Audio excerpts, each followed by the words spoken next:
All right, treehouse update, I think number 4 here. We've got the base platform in place, so I'll walk through all the mounting points. This is the first one we did over here. I think I've shown this a bunch, but it's pretty tight because it's not going to move. Tree's not going to grow. Tree is dead. That's kind of our fixed point.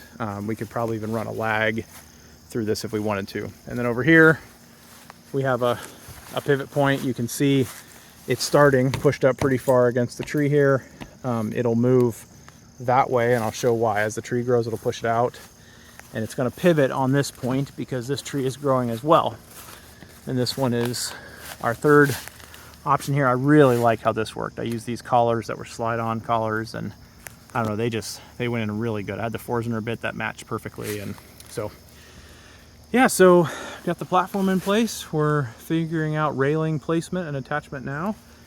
It'll be, let's see, it's about 12 on the diagonal, so it'll be 12. I can't do that math in my head. It's a right triangle, so the hypotenuse is 12, so whatever that area ends up being, I can't do that math right now, but yeah, it'll be enough area. We kind of cantilevered it out here. This part's a little, if I stand right there, that wants to lift up, so I gotta kind of figure something out there, but I may just do a right angle down to the base of this tree.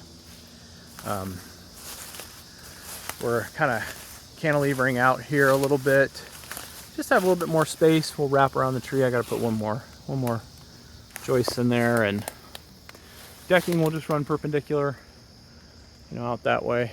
And yeah, once we figure out railing placement, we'll get the railings in place and go from there.